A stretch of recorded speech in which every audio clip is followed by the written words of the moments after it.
Entonces, esto que va a ser pregunta de examen, pregunta de examen. ¿Por qué? Porque el estudiante de medicina, el estudiante tiene que decir, pues, paso 2, paso 3, paso 4. ¿Qué es el paso? El paso 1. Cuando ustedes coman su comida, digan, el paladar blando se eleva. 2, los pliegues palatofaríngicos se desplazan a la línea media o se cierran. 3, se cierra la tráquea. 4, se abre el esfínter esofágico superior. Y 5, se genera la onda peristáltica. Así tienes que comer a partir de ahora, ¿no? Entonces, otra vez, se eleva el paladar blando. 1, se cierran los pliegues palatofaringios. 2, se cierra la tráquea. 3, se abre el esfínter esofágico superior. Y 5, viene la onda peristáltica. Todo este proceso dura 2 segundos y será pregunta de examen, ¿no? Es así como tienen que comer. Cuidado que les pregunte cómo se come, entonces ya saben, ¿no? Se eleva el paladar, se cierra el pliegue palatofaringio. El 3, se cierra la tráquea. El 4, se abre el esfínter esofágico superior. El 5, se inicia la onda peristáltica del esófago. Listo. Tienen que recitar como en el cuartel esto, por si acaso. Cuidado que, entonces, ven, hasta comer tiene que uno enseñarles, hombre. En medicina se come así, por si acaso. 2 segundos para ese proceso. Las características, no se olviden, de la inervación para este segmento van a ser dadas por las fibras del nervio glosofaringio. Va a venir también fibras del nervio vago, ¿no? Para estos músculos faringios. Entonces vamos a tener que los impulsos se van a transmitir en el sentido eferente por las fibras del glosofaringio y por las fibras del vago. Si nosotros hablamos de las fibras aferentes, hablamos del trigémino,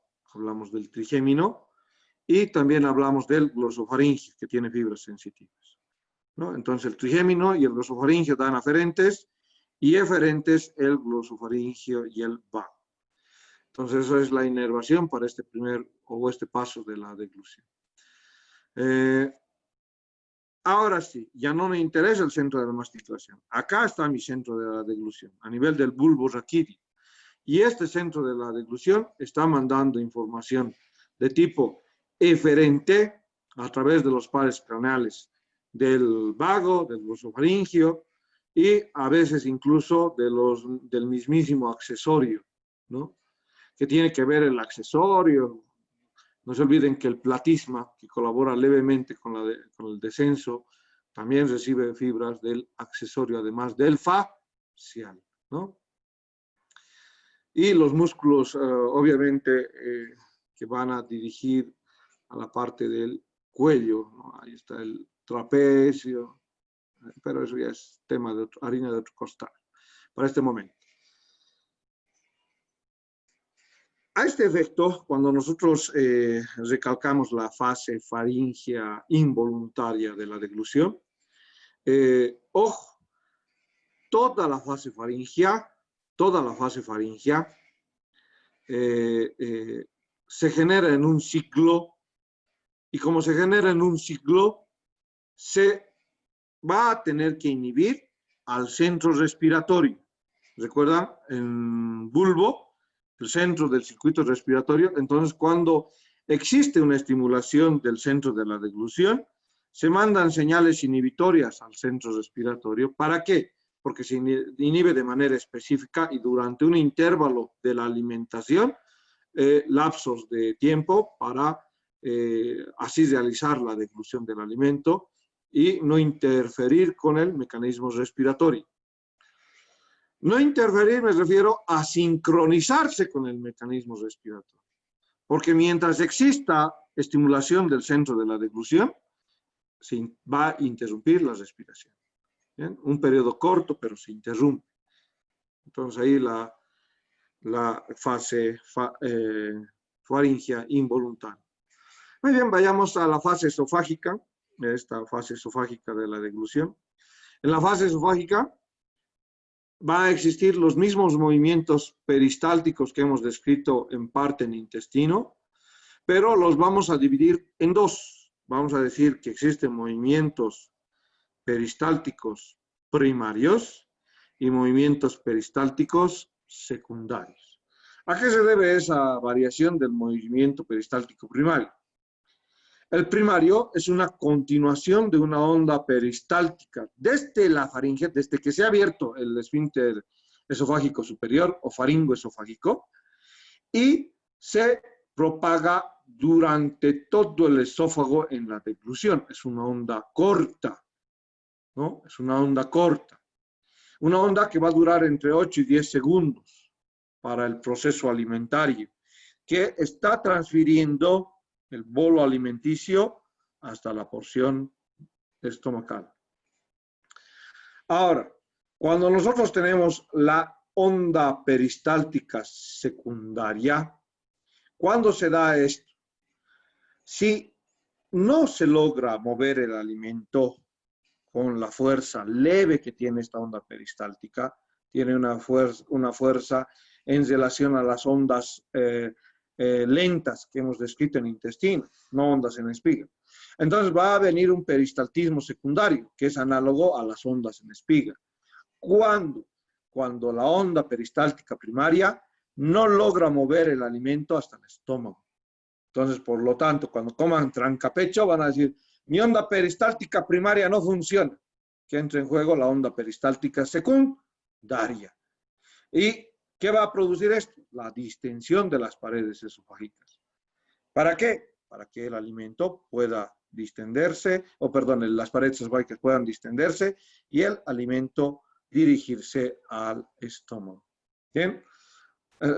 Estas ondas peristálticas van a continuar secundarias, van a continuar mientras que el alimento que ha sido transgresivo, muchas veces cuando les invitan a una parrilla, el churrasco, la mitad del churrasco ya está en la boca, la mitad del churrasco ya ha pasado la fase voluntaria, la involuntaria faríngea y a la esofágica, y ya están generando las ondas peristálticas secundarias, ¿no?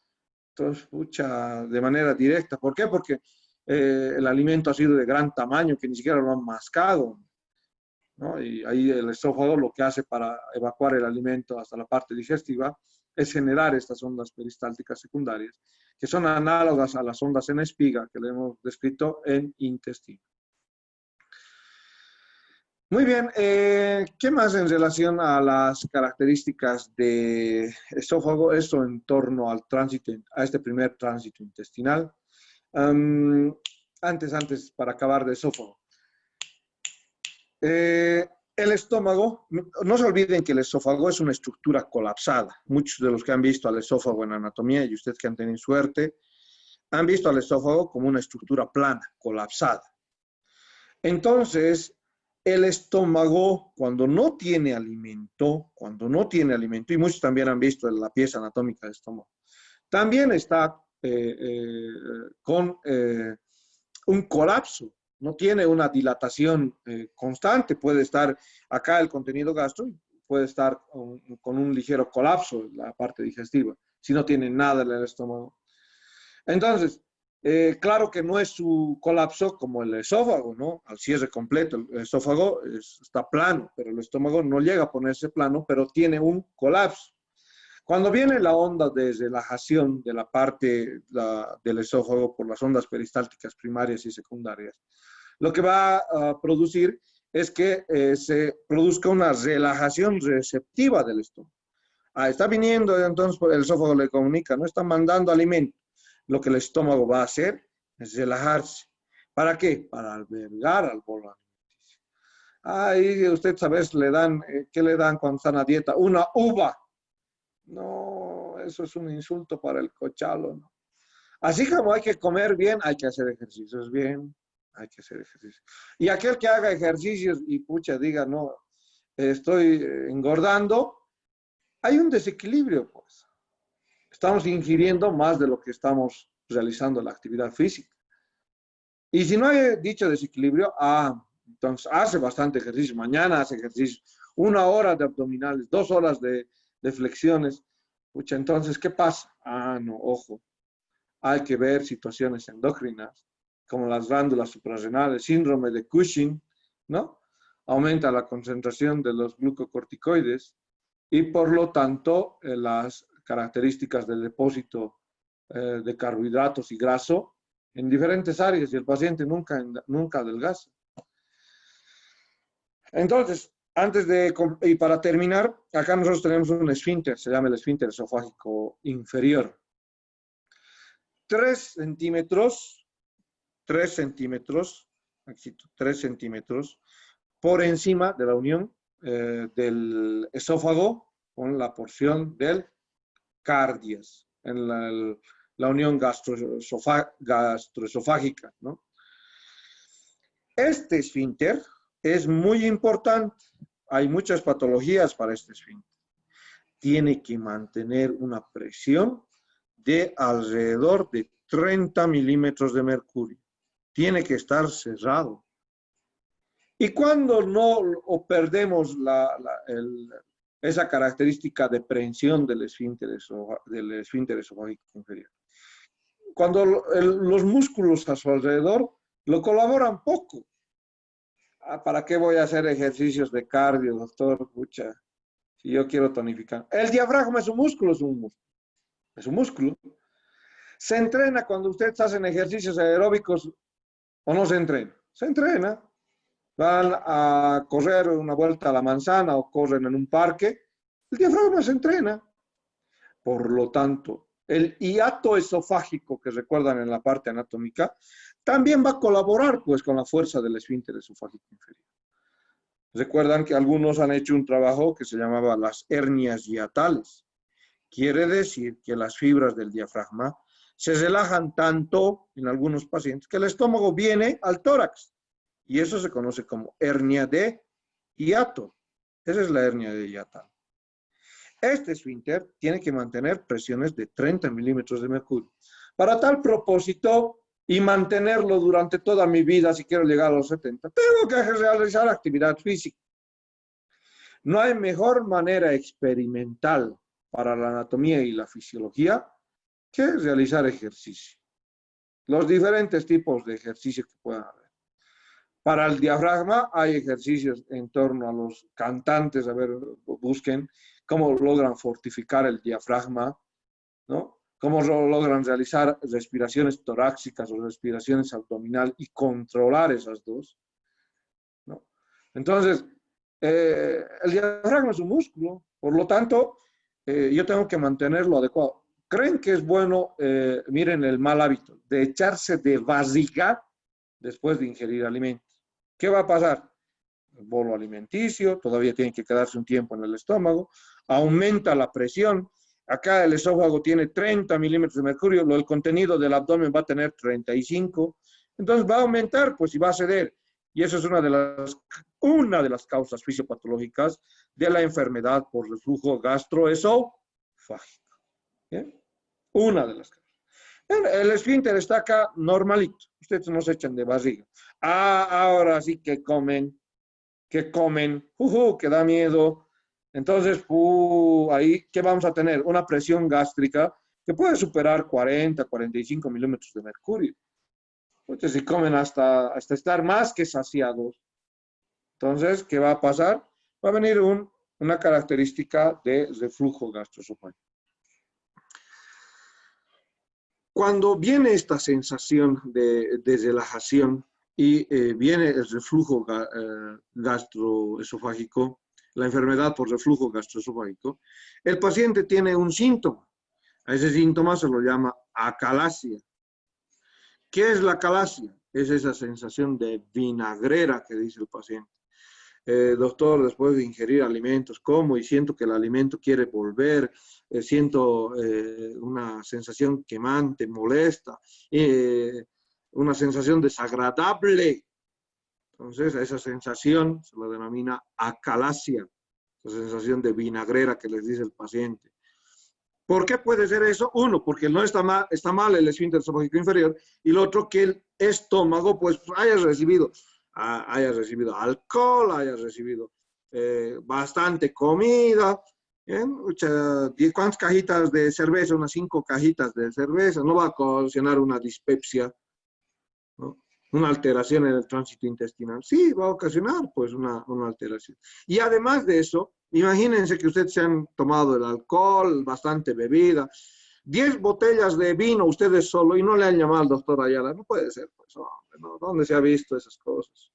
Entonces, ¿qué va a pasar? Que esas botellas de cerveza, el alcohol, el contenido gástrico, van a producir mayor cantidad de secreción ácida. Aquí el estómago tiene que secretar más ácido, le han dado más comida, entonces pues a producir más ácido clorhídrico, a producir más enzimas proteolíticas, como el pepsinógeno, que es producido en el estómago. Entonces, pues esa sensación, más ácido, más alimento, entonces viene la dispepsia, viene la alteración gástrica, de motilidad, uno, y la otra, la sensación de quemazón en la boca del estómago, y viene un proceso conocido como gastritis. Si esto puede llevar acompañado de un proceso infeccioso, gastroenteritis. Entonces ahí, cuidado con la alimentación. Cuidado cuando se van a graduar y que no me inviten. Ya van a ver, ya van a ver. Van a estar fichados en mi agenda. Bueno, hemos con eso concluido la parte de la característica de la unión entre la porción esofágica y hemos entendido el mecanismo del vaciamiento esofágico hasta la parte gástrica, contando con el esfínter esofágico inferior. Es importante este cierre valvular de la parte inferior del esófago. Es importante para evitar el retroceso gástrico. El pH acá, el pH en estómago, es de 1.5 aproximadamente, incluso entre 0.5 a 1.5. La mucosa en el esófago tiene un pH de 6. Vean la diferencia de pH, entre 5 y 6. ¿Qué va a pasar? Van a tener úlceras esofágicas los pacientes. Los bulímicos, por eso de tanto vomitar, lo que tienen es pues las úlceras esofágicas, ¿no? Y todo aquel que tiene ese hábito, ¿no? El hábito de, bueno, ya se le considera bulímico, y hacen que el ácido clorhídrico del estómago pase pues al esófago y sea corrosivo para el esófago. Pues no es nomás vomitar, ¿no? Bien, entonces vayamos a hablar de las características del propio estómago. Para el estómago hablamos de 3 funciones básicas. Una que es, acá vamos a ir enumerando. Una primera función es almacenamiento. Otra es la de mezcla. Una es almacenamiento, otra es mezcla. Y obviamente el 3 es el vaciamiento. Almacenamiento, mezcla, vaciamiento. Sí. Entonces, la AMB representa las características de las funciones del estómago. ¿Qué quiere decir almacenamiento? Nosotros, primero, para describir esta porción de almacenamiento, vamos y recapitulamos la parte anatómica que nos dice esta vez Guyton. Esto es cardias, esto es fondo, esto es cuerpo. No se olviden que esto se llama antro pilórico y esto es el conducto pilórico. Y donde encontramos al esfínter pilórico. Ahí está el esfínter pilórico y este es el esfínter esofágico inferior. Entonces, las características de la división anatómica del estómago son estas. Pero Guyton dice que podemos dividir al estómago solo en dos porciones. ¿Qué quiere decir eso?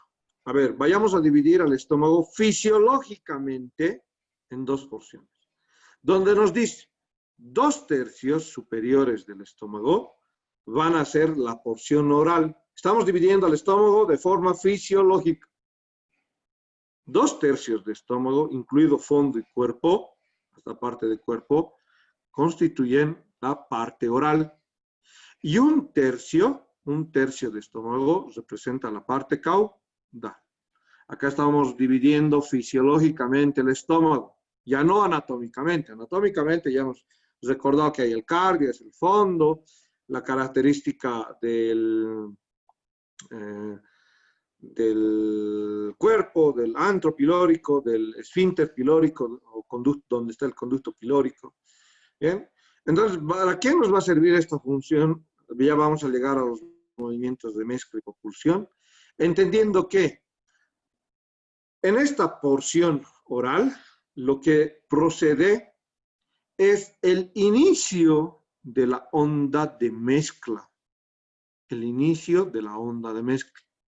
Lo que hace la porción caudal es retornar el movimiento de mezcla que se ha dirigido a este segmento. ¿Por qué hace esta división fisiológica el estómago? Para mezclar el bolo alimenticio con ácido clorhídrico y el pepsinógeno. Muy bien, entonces eso lo vamos a ver ahora en breve en la parte motora. Nosotros hemos descrito almacenamiento dentro de una de las funciones, hemos descrito la mezcla y hemos descrito la característica del vaciamiento. Entonces, dentro del almacenamiento me interesa entender, estómago puede albergar una gran cantidad de alimento, ¿no? Puede albergar entre 0.8 litros, cuidado que vayan a decirme 8 litros, 0.8 litros, 800 ml, a 1.5 litros. Esta es la capacidad que tiene el estómago. Normalmente el estómago se distiende cuando viene un estímulo esofágico, cuando se relaja el esfínter esofágico inferior para la entrada de los alimentos. Cuando esto sucede, cuando entran los alimentos acá, va a haber un reflejo. Inmediatamente va a iniciarse un reflejo. Se lo va a conocer como reflejo vagovagal. Vagovagal. ¿Para qué sirve este vagovagal? Manda señales por el vago, aferentes, por eso se llama vagovagal, y vuelve señales por el vago. ¿Para qué? Para que el estómago, gracias a la estimulación parasimpática que tiene por el vago, genere una secreción gástrica. Y esa secreción gástrica permita aportar al mecanismo de digestión de dicho alimento. ¿Bien? Hasta acá hemos entendido eso de la primera función del estómago, almacenamiento. Vayamos a ver qué es mezcla. Cuando nosotros hemos descrito el movimiento de mezcla y hemos dividido en dos partes al estómago, hemos dicho una porción oral, una parte que representa el segmento oral y otra que representa la parte caudal. La estimulación parasimpática que viene para realizar dicha motricidad en estas ondas de constricción que son mis mismas ondas de mezcla, que lo voy a graficar acá. Entonces, estas ondas de constricción, o también llamadas ondas de mezcla, lo que están llevando es justamente que el músculo liso, dirija el bolo alimenticio del estómago hacia el antro. Esto hace y se transmite de la parte oral a la caudal. Muy bien, estas son las ondas de mezcla. Ahora, estas ondas que se han iniciado con un ritmo parecido a las ondas lentas en el intestino, lo que van a hacer es repetir en retroceso el mismo sistema, ¿bien? Produciendo una mezcla del bolo alimenticio. Han surgido van a dirigirse desde la mitad del 2/3 del estómago y tienen esta dirección.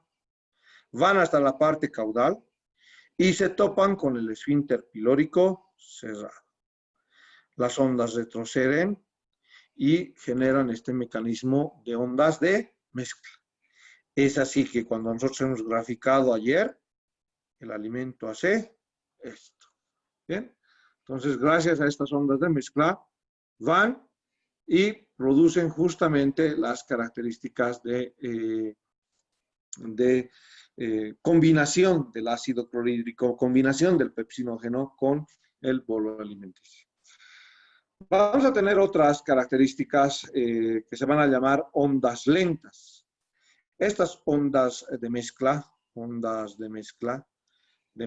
son también llamadas de constricción. Ahora tenemos otras ondas lentas. Cuando el estómago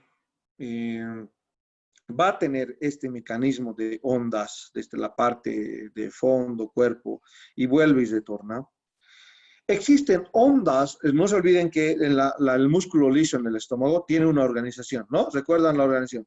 Fibras longitudinales para las ondas de mezcla, pero también van a haber fibras circulares alrededor del estómago. Estas ondas o estas fibras musculares circulares, lo que están generando es un anillo de constricción, además de las ondas de mezcla. Las ondas de mezcla son estas propulsivas. Ahora yo tengo que entender que el estómago también va a tener otras, no solamente las mismas ondas de constricción o de mezcla. Van a tener las ondas lentas, donde vamos a describir mecanismos de constricción en la pared intestinal. ¿Por qué? Porque el intestino, por anatomía y por histología, ha entendido que tiene músculo circular y músculo longitudinal. Cada uno para un propósito. Estos anillos de constricción van a ayudar a los movimientos de mezcla. ¿A qué? A que el contenido gástrico, los movimientos de mezcla ya han mezclado con el jugo. Ahora, esa mezcla tiene que ser como las máquinas de cemento. ¿Han visto las máquinas de cemento? ¿Bien? Tiene dos funciones. Están mezclando la arena con el cemento para realizar un vaciado, ¿no? Entonces, con todo comparamos pues la medicina. Si están viendo medicina en todo, esto se vería de esta manera, ¿no? Vamos y hablamos con los amigos arquitectos, con los ingenieros. Entonces, todo vemos de medicina. Entonces, ¿qué van a hacer las ondas de constricción? Ya que las de mezcla han producido todo la unión con los ácido clorhídrico, con el pepsinógeno, nosotros le tenemos que dar una dirección de vaciamiento y mantener esa dirección de vaciamiento. Es así que estos anillos de constricción me los tengo que imaginar de esta manera, en espiral. Porque después de los movimientos de mezcla, el contenido alimentario tiene que llegar al antro y tiene que haber un relajamiento del esfínter pilórico. ¿Para qué? Para que esta onda peristáltica envíe, después de haberse mezclado el bolo alimenticio con ácido clorhídrico, al duodeno, a la primera parte del duodeno, y se complete el vaciamiento. ¿Qué evita la colecistocinina? La colecistocinina específicamente evita a estas ondas de constricción. ¿Por qué estas van a ser las responsables del vaciamiento? Las de mezcla no. Entonces, estas justamente, este anillo constrictor, ¿no? Va y produce, uno, colabora con las ondas de mezcla y colabora con el vaciado del estómago. ¿Bien? Acá, una vez que se ha producido la mezcla del bolo alimenticio con los jugos gástricos, recién se forma el quimo. Y el quimo va a salir del estómago dependiendo de la cantidad de alimento y dependiendo del tránsito intestinal, ¿no? Cuando el estómago está vacío, ahora vayan colocando nombre y grupo. Cuando el estómago, nombre y grupo, nombre y grupo, nombre y grupo, nombre y grupo, nombre y grupo, nombre y grupo, nombre y grupo, nombre y grupo. Han estado en la universidad y en la universidad han tenido hambre. Y han escuchado al estómago de su compañero o al mismo de ustedes sonar, ¿no? Suena el estómago, uy, suena así como si hubiera un eco, un vacío en la boca del estómago. Y es que las señales para la parte de estómago, las señales para la parte de estómago, lo que están produciendo se llaman contracciones de hambre. Además de los movimientos de mezcla, de los movimientos de los anillos de contracción, existen lo que vamos a llamar contracciones de hambre. Así como han visto la película Los Juegos del Hambre, los que no han visto ahí su misión, si quieren ver y distraerse, vamos a tener lo que se llama las contracciones de hambre. ¿Cómo se explica este proceso?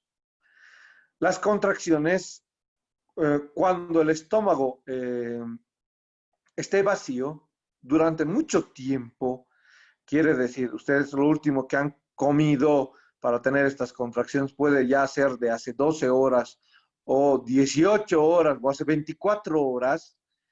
¿Qué va a hacer el estómago?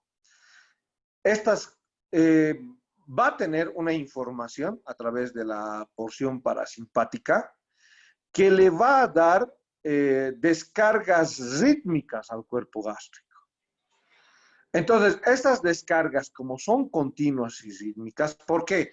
Porque es sumatorio al reflejo vagovagal para la secreción, ¿no? Me está diciendo algo el mismo vago, me está diciendo no hay nada acá en el estómago. Yo le estoy devolviendo la información, ¿para qué? Para que acá no se colecte cantidades excesivas de ácido clorhídrico. ¿Por qué?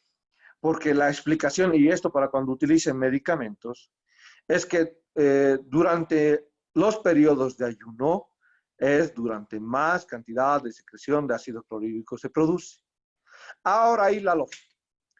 Cuando le doy mi omeprazol a mi paciente, en la mañana o preferentemente en la noche. Ahí si es crónico, obviamente le voy a dar en la mañana y en la noche. Si es crónico, 2 veces por día, aunque la vida media es de 24 horas, pero estoy ante un paciente crónico. Entonces, están alteradas sus mismas bombas de inhibidores de bombas de protones, ¿no? Pero, ¿cuál es lo más aconsejable? Alguien que tiene gastritis no tan crónica. ¿Cuál creen que es el mejor periodo para darle el inhibidor? Va a inhibir la secreción de ácido clorhídrico. A ver, Abraham Orellana, que estaba con el micrófono prendido, parece. Abraham Orellana, a la 1. Abraham Orellana, a las 2. Creen que no tomo lista, ¿no? Vamos a informar, pues, 0 a la parte práctica. Abraham Orellana.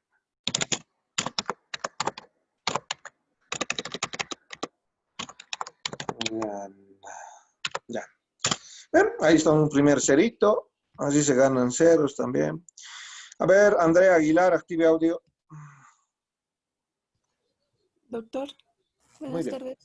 Buenas tardes. Dígame cuál es el mejor periodo para, cree usted, para darle estos inhibidores de la bomba de protones, para tratar con el omeprazol a estos pacientes, ¿en el día o en la noche?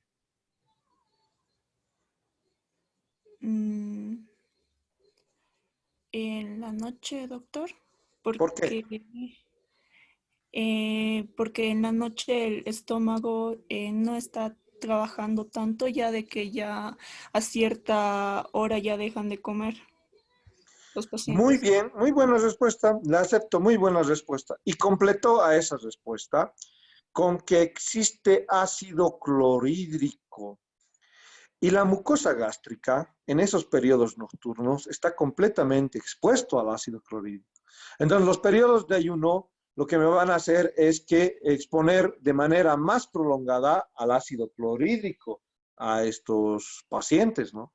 Entonces, será mi momento oportuno, como lo dice medicina interna de Harrison, para tratarlos estos pacientes. Ahí está. Si yo conozco la fisiología, puedo tratar a mis pacientes. Entonces podré tratar a estos pacientes que, como estábamos explicando en el reflejo bajo vagal, lo que va a mandar es que acá hay mucho ácido gástrico, evacúa ese ácido gástrico y viene una señal fuerte que puede ser sumativa y producir una tal contracción que genere ese ruido, ¿no? Ustedes si alguna vez han estado en ese periodo de ayuno prolongado, van a tener pues estas contracciones del hambre que son fisiológicas, ¿no? Entonces son intensas, generalmente en personas jóvenes y sanas, tienen un tono gastrointestinal elevado porque tienen bastante agua, ¿no? Y tienen su tejido conectivo bastante hidratado. En algunos casos son tales que ya no solo generan un ruidito, generan un dolor porque se convierten en retortijones de hambre, ¿no? Ya no se vuelven en solamente las contracciones de hambre, sino forman retortijones, tijones de hambre. Así se escribe de manera correcta, aunque muchas personas hablan como retorcijones, ¿no? Retortijones. Entonces, ojo con eso en torno a entender cuando el estómago suena. Entonces, ¿qué le van a decir cuando suena su estómago, su compañero? Ah, tus contracciones del hambre, ¿no? Ahora, cuando nosotros hablamos de la inhibición para el esfínter pilórico y hablamos del vaciamiento gástrico, nosotros vamos a entender que esto va a suceder de manera paulatina. Quiere decir, a medida que el estómago se va teniendo esas mismas o esas contracciones, eh, estas contracciones anulares, estas contracciones, eh, estas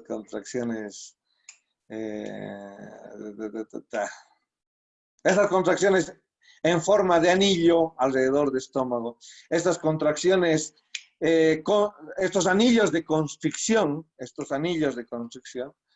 entonces lo que va a ocasionar es que se genere una relajación del esfínter pilórico y en esa relajación del esfínter pilórico hablamos de este efecto de vaciamiento gástrico.